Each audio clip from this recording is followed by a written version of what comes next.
ആരാകും AI അല്ലെങ്കിൽ Atmanirbhar investor നിങ്ങൾക്കായി വീണ്ടും എത്തിയിരിക്കുന്നു. ഇതിൽ ഞങ്ങൾ സോഷ്യൽ എക്സ്പെരിമെന്റ് ചെയ്യും. ഇവിടെ പബ്ലിക്കിൽ നിന്ന് ഞങ്ങൾ 2 പേരുടെ ഒരു ജോഡിയെ തിരഞ്ഞെടുക്കും.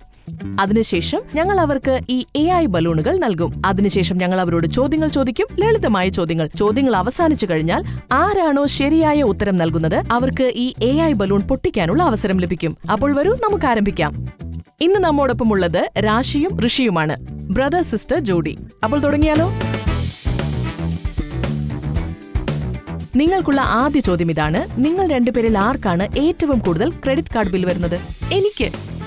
ഷോപ്പിംഗ് എന്ന് വെച്ചാൽ ജീവനാണ് ഇവൾക്ക്. അപ്പോൾ ഈ റൗണ്ട് വിജയിച്ചിരിക്കുന്നത് ഋഷിയാണ്. ബലൂൺ പൊട്ടിച്ചോളൂ. ഓക്കേ. വാവ്, ഇതെന്താ? AI ബലൂണാണ്. ശരി, ഓക്കേ. അപ്പോൾ നമുക്ക് രണ്ടാമത്തെ ചോദ്യത്തിലേക്ക് പോകാം. നിങ്ങൾ 2 പേരിൽ കൂടുതൽ ക്ഷമയില്ലാത്തത് ആർക്കാണ്? ഈവൻ ക്ഷമയുടെ അർത്ഥം പോലും അറിയില്ല. ആഹാ, ഓഫ് കോഴ്സ്. ഞാനോ? ആയിക്കോട്ടെ. ഈ റൗണ്ട് വിജയിച്ചിരിക്കുന്നത് രാശിയാണ്. ബലൂൺ പൊട്ടിച്ചോളൂ. മിസ്റ്ററി തീരുന്നില്ലല്ലോ. മൂന്നാമത്തെ ചോദ്യം. നിങ്ങൾ 2 പേരിൽ ആരാണ് സെയിൽസിൽ നിന്ന് ഏറ്റവും കൂടുതൽ ലാഭം ഉണ്ടാക്കുന്നത്? ഞാൻ. ഇവള് സെയിൽസ് വരാൻ നോക്കിയിരിക്കും. പിന്നെ സെയിൽസ് അടിപൊളിയല്ലേ? അപ്പോൾ ഈ റൗണ്ടും. വാവ്. അപ്പോൾ ഇനി നിങ്ങൾക്കുള്ള ചോദ്യം ഇതാണ്. കുട്ടിക്കാലത്ത് നിങ്ങളിൽ ആരുടെ കുടുക്കയാണ് എപ്പോഴും നിറഞ്ഞിരിക്കുക? എന്റെ. Of course. ഇവന്റെ കുടുക്ക എപ്പോഴും കാലിയായിരിക്കും. കാരണം വീട്ടിലുള്ള എല്ലാ ചില്ലറയും ഇവളുടെ പെക്കിയിലായിരിക്കും.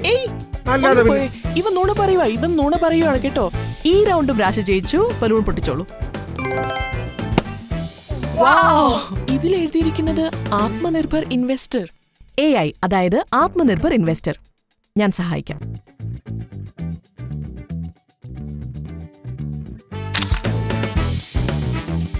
ഒരുപക്ഷെ താൻ മ്യൂച്വൽ ഫണ്ട്സ്, സ്റ്റോക്സ്, ബോണ്ട്സ് എന്നിവയിൽ ഇൻവെസ്റ്റ് ചെയ്യുന്നുണ്ടാകും അല്ലെ? ഞാൻ ഇതുവരെ സ്റ്റോക്സിലും മ്യൂച്വൽ ഫണ്ട്സിലും ഇൻവെസ്റ്റ്മെന്റ് ചെയ്യുന്നതിനെ കുറിച്ച് ചിന്തിച്ചിട്ടില്ല.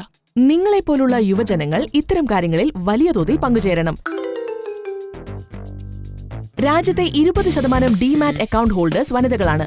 അപ്പോൾ രാശിയെപ്പോലുള്ള യുവജനങ്ങൾ ഈ സംഖ്യ ഇനിയും വർദ്ധിപ്പിക്കണം. ആത്മനിർഭർ ഇൻവെസ്റ്റേഴ്സ് ആകണം. കാരണം തന്റെ ഉള്ളിലും ആത്മനിർഭർ ഇൻവെസ്റ്റർ, അതായത് AI ആകാനുള്ള എല്ലാ ഗുണങ്ങളും ഉണ്ട്. അപ്പോൾ എന്തു പറയുന്നു രാശി? തീർച്ചയായും യെസ്. അപ്പോൾ നിങ്ങളുമാകുന്നു AI, അതായത് ആത്മനിർഭർ ഇൻവെസ്റ്റർ.